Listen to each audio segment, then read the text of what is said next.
안녕하세요 여러분, 앙크TV입니다. 오늘 같은 경우에는 긴터, 그리고 쿠쿠렐라, 그리고 슈테켄에 대해서 알아보도록 하겠습니다. 이거는 라이브에서 한번 다뤄본 적이 있습니다. 슈테켄 같은 경우에는 라이브에서 다뤄본 적이 없지만 긴터와 쿠쿠렐라의 자세한 이야기는 시청자 여러분들하고 소통하면서 얘기한 적이 있으니까요. 더 좀 딥하게 궁금하던가 아니면 좀 제 자연스러운 얘기가 궁금하시면 생방송을 찾아가 주시면 되겠습니다. 바로 이전 영상입니다. 그런 것이 아니라 좀 일목요연하게 정리된 것이 궁금하시면 이 영상을 시청해 주시면 될 것 같습니다. 바로 보시겠습니다. 생방송 얘기가 나왔으니까 말씀드리는데 쿠쿠렐라, 쿠쿠레야 이런 식으로 이름이 다양하잖아요. 이 선수에 대한 입장을 제가 생방송에서 정리한 걸 한번 말씀드리면, 풀백으로는 너무 검증이 안 된 것 같아요. 솔직히 말씀드리면 지금 단점, 장점 이렇게 얘기 드렸는데, 장점은 대부분 공격적인 거고 단점은 대부분 수비적인 얘기잖아요. 우리가 수비력이 단단하고 뒷공간 커버가 너무 좋은 센터백들이 질비하는데 윙어 정도 풀백의 공격력이 너무 약해요. 그러면 이제 좀 올라가줘도 되는데, 솔직히 쿠쿠렐라는 조금 아쉬운 감이 있습니다. 그렇습니다. 아무래도 수비력이 검증되지 않은 선수인 것 같아요. 올 시즌에서 윙어로 너무 많이 뛰었고 실제로 수비로 나온 건 3번밖에 되지 않기 때문에 풀백으로 그렇기 때문에 이 선수를 윙으로 봐야 될지 아니면 풀백으로 봐야 될지, 이거에 대한 고민이 좀 필요할 것 같습니다. 고젠스도 마찬가지죠. 고젠스는 윙백이라는 정확한 포지션이 있습니다. 3백 전술에서 윙백으로서 좀 공격적으로 올라가지만, 쿠쿠렐라와 고젠스의 같은 고민은 올라갔을 때 너무 올라가고 하나는 또 윙어로 기용이 되고 있고 하나는 올라갔을 때 너무 올라가니까 뒷공간이 어떻게 될 것인가, 3백을 쓰지 않았을 때 그들의 위험성, 5백에서 그들의 위험성에 대해서 말씀드린 적이 있습니다. 장점부터 보시면 장점은 분명히 있습니다. 이건 공격적인 풀백을 구할 때도 그리고 그냥 윙어로 봤을 때도 장점일 수 있습니다. 활동량 좋고 드리블 좋고 좀 더 도전적이고 전진적이고 그리고 크로스 좋고 주력이 좋고, 이렇다 보니까 공격적인 옵션으로 사용됐을 때는 굉장히 좋은 선수는 맞습니다. 근데 수비적으로 봤을 때 태클이라든지 가로채기라든지 이렇게 수비적인 부분에 봤을 때 분명 좋기는 합니다. 태클도 2, 3위를 다투기도 했었고 전체적으로 봐도 71개를 할 정도로 꽤 괜찮은 태클을 갖고 있고, 윙으로 나오긴 하지만 헤타페에서는 수비 가담을 적극적으로 해준답니다. 그러니까 이런 장점들은 분명히 있지만, 이 선수가 풀백으로 5백의 일원으로 나왔을 때 그게 가능할 것이냐는 조금 다른 얘기인 것 같습니다. 공격적인 옵션이 좋으면 풀백이 됐든 윙어가 됐든 멀티성이 있으니까 좋은 거 아니냐 그러는데, 윙어로 놓고 봤을 때 좋지 않습니다. 왜냐면 플리식도 있고 베르너도 나겔스만처럼 측면으로 사용될, 톱이더라도 좀 측면으로 사용될 확률이 높은데, 그렇게 되면 윌리안도 왼쪽을 쓸 수 있는데 재계약 이야기가 돌고 있고 플리식에 베르너에 마운트까지 쓸 수 있는 이 와중에 쿠쿠렐라가 윙어로 온다? 굳이 의미가 있을까? 물론 윙어로서 좋은 활약을 했던 것은 인정을 하지만 지금 윙어에 돈을 투자할 만큼 우리가 급한 것인가는 조금 다른 얘기인 것 같습니다. 그렇기 때문에 윙으로 보고 있다 그러면 잘못된 거고요. 지금 기사로 보는 풀백적인 걸 보면 수비가 조금 부담이 된다, 수비력이 조금 걱정이 된다, 이렇게 볼 수 있습니다. 이런 장점은 있을 것 같습니다. 도전적이고 주력이 좋고 활동량이 있고 수비 가담 적극적이고, 그렇다 보니까 물론 도전적이라는 게 하이 리스크 하이 리턴이지만 어쨌건 도전적이라는 건 굉장히 좋습니다. 좀 소극적으로 할 때는 램파드 축구에 맞지 않아요. 좀 공격적으로 좀 적극적으로 올라가지고 또 성과를 내주고, 고젠스가 됐던 치르리 됐던 쿠쿠렐라가 됐던 탈리아피코가 됐던 누가 됐던 좀 공격적인 옵션을 찾잖아요. 그렇기 때문에 램파드 축구에는 공격력이 필요는 합니다. 하지만 조금 수비력이 좋지 않다는 건, 지금 수비로 놓고 봤을 때 물론 긴터가 오고 아스필리쿠에타처럼 든든한 수비가 있고 왼쪽 공격을 적극적으로 살려주는 플리식, 베르너, 그리고 이 공격적인 풀백이 적극적으로 살려주는 것은 모르겠는데, 지금 상황에서 놓고 보자 그러면 수비력이 검증되는 자원이 필요해요. 왜냐? 알론소를 놓고 봤을 때 뽀백에서 알론소가 공격적으로 영향력을 못 끼치는 선수가 아니거든요. 그래서 3백으로 썼을 때 좋은 거잖아요. 근데 지금도 알론소가 걱정되는 건 뒷공간 커버가 안 된다, 너무 열린다, 이건데 쿠쿠렐라, 고젠스, 탈리아피코가 걱정되는 것도 그런 부분입니다. 그렇기 때문에 쿠쿠렐라 같은 경우에는 조금 신중할 필요가 있다. 물론 여러 가지 장점이 있기 때문에 이 선수를 원할 수도 있지만 조금 신중할 필요가 있다. 왼쪽 풀백은 귀한 자리이기 때문에 영입하고 또 새로운 선수 영입할 땐 막대한 돈이 들거든요. 그렇기 때문에 좀 신중할 필요가 있다, 이렇게 볼 수 있습니다.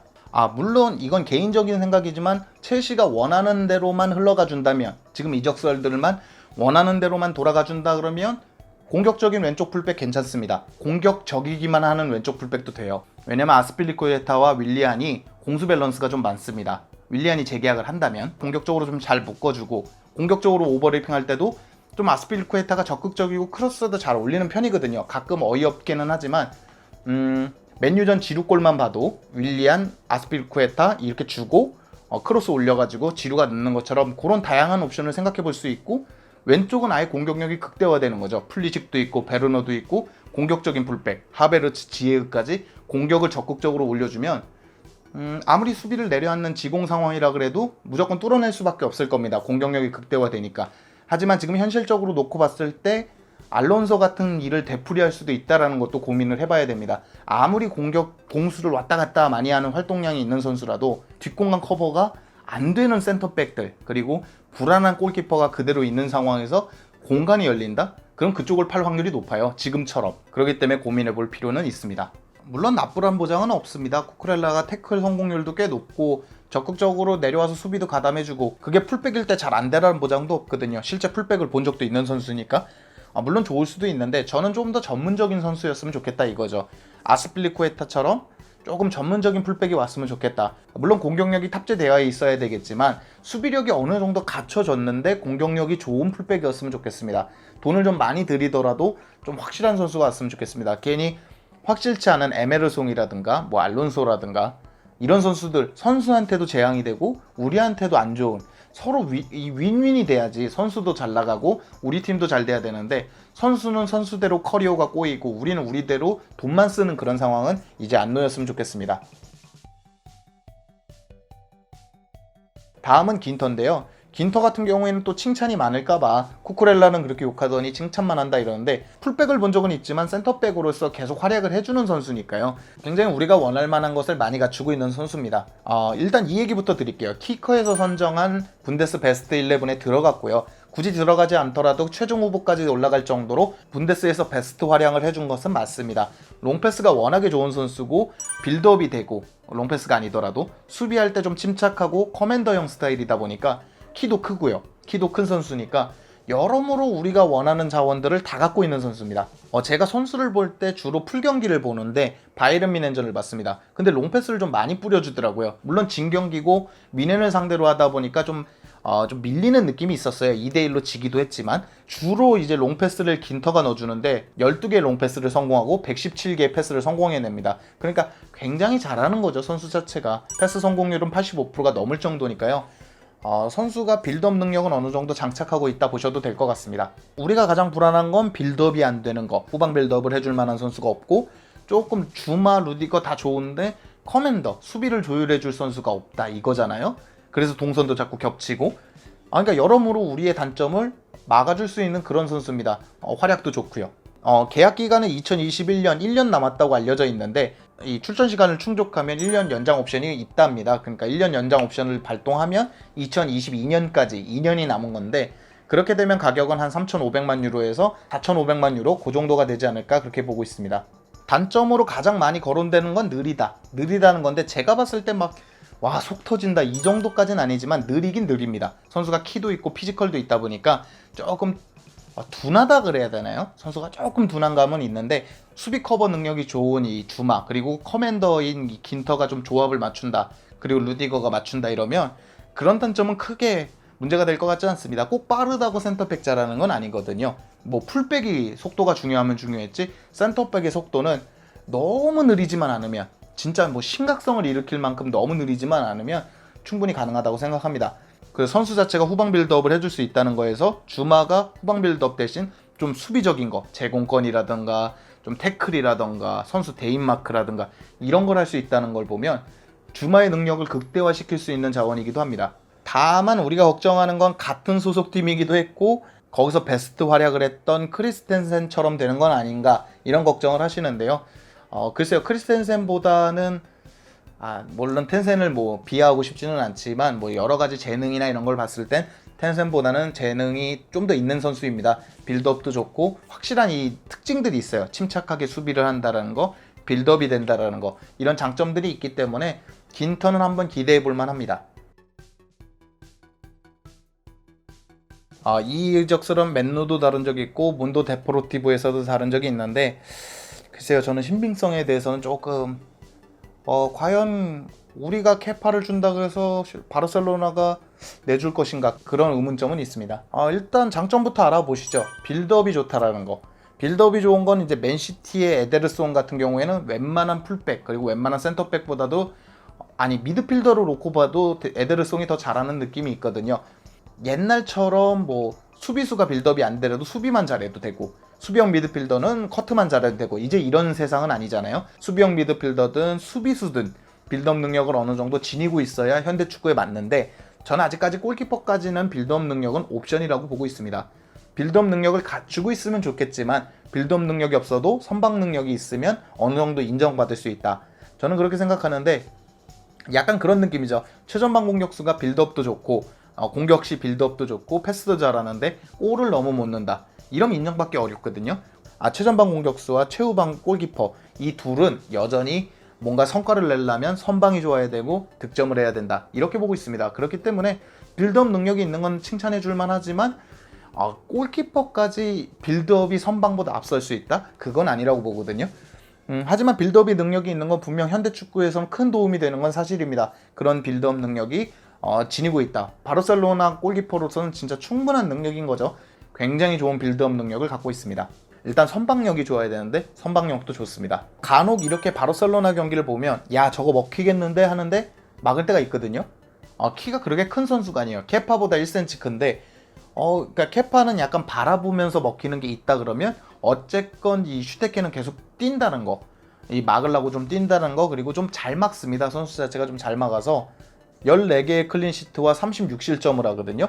리그 내에서도 실점이 적은 편이니까요. 그러니까 그게 꼭 수비의 공도 있고 골키퍼의 공도 있다, 이렇게 세분화할 수 있지만 골키퍼의 공도 크다라는 거, 그건 슈테겐의 큰 장점이라고 볼 수 있습니다. 뭐 제가 키 얘기는 했지만 잘만 막아준다면, 옛날 카시아스처럼 잘만 막아준다 그러면 키가 크든 작든 관련 없죠. 제가 수비수 얘기할 때 제공권이 좋으려면 키가 커야 된다, 당연한 얘기겠죠. 키가 큰 선수가 키가 작은 선수보다 잘 따겠지만, 뭐 우리로 치면 플리식이 헤더 잘 따거든요.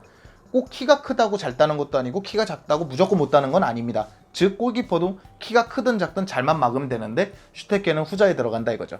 문제는 바르셀로나가 팔겠냐는 거죠. 케파 플러스 현금 얘기가 거론된다고 하든, 케파가 라리가 팀들의 관심을 받고 있으니까 케파 팔고 현금으로 슈테켄을 사든 바르셀로나가 굳이 팔지 않을 것 같습니다.